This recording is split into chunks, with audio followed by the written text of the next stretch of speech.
El cuento de Cenicienta tiene muchas versiones a lo largo de la historia, pero la más conocida y oscura en Occidente proviene de los hermanos Grimm, aunque antes de ellos ya existía una versión algo más sutil escrita por Charles Perrault en Francia en 1697 y otra aún más antigua de Giambattista Basile en Italia en el siglo XVII. Sin embargo, la versión recopilada por los Grimm es la que marcó el tono crudo y simbólicamente sangriento que luego sería suavizado por adaptaciones modernas.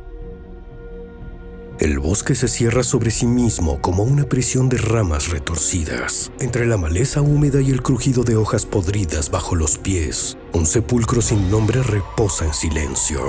Es ahí donde comienza la verdadera historia, muy lejos del glamour y la luz que la modernidad otorgó a la fábula. La joven conocida por generaciones como Cenicienta, en realidad, Aschenputtel, jamás soñó con zapatillas de cristal ni con cantos de aves alegres. Su mundo, el real, no conocía la dulzura, solo barro, ceniza y espinas.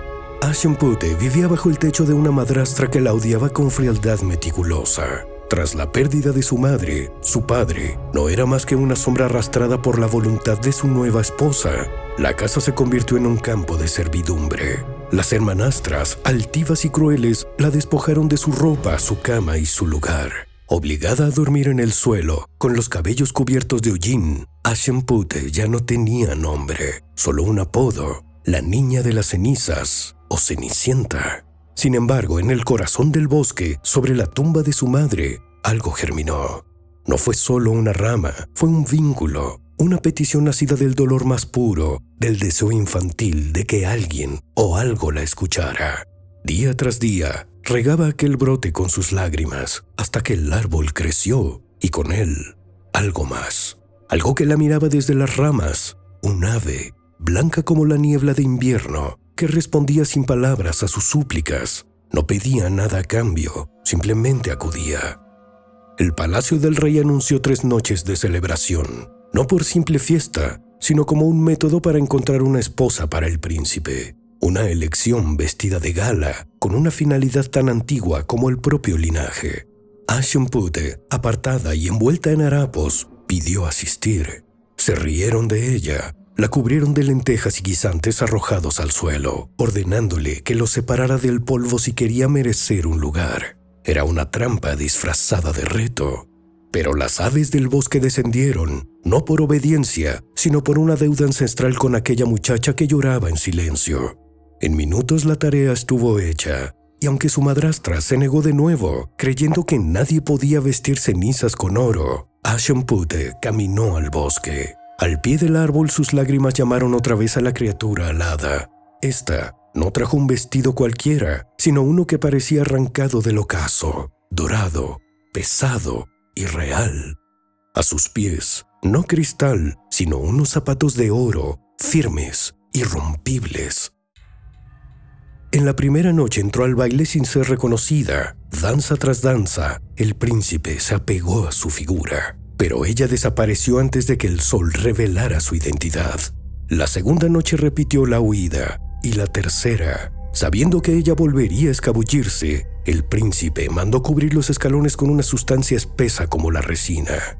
Uno de sus zapatos quedó atrapado. La pieza no era de cristal. El cuento dulcificado alteró ese detalle por conveniencia estética. En la versión original era de oro, un calzado difícil de falsificar, casi imposible de replicar. El príncipe salió a buscar a su dueña, decidido a obligar al zapato a hablar por él. Cuando llegó a la casa de Aschenputtel, las hermanastras fingieron. Una de ellas, al no poder calzar el zapato por el tamaño de su pie, aceptó una sugerencia brutal: cortarse parte del talón. La madre lo propuso sin temblor. El objetivo era claro: encajar, costara lo que costara, para engañar al príncipe. Envuelta en vendas y sangre contenida, la joven subió al carruaje del príncipe. Pero el engaño no duró. 2 aves se posaron en su hombro y cantaron una advertencia. El príncipe miró, vio la sangre que manaba y volvió a la casa sabiendo del engaño. La segunda hermana hizo lo mismo. Esta vez fue el dedo lo que desapareció dentro del zapato. Otro intento de forzar el destino, de moldear la mentira con carne. Pero de nuevo las aves cantaron y el engaño cayó. Cuando Aschenputtel, aún cubierta de harapos, se probó el zapato, encajó sin dolor y el árbol la vistió una vez más y ya no hubo más dudas. En la boda real, a las hermanastras se les permitió asistir, pero lo que siguió fue una venganza impasible.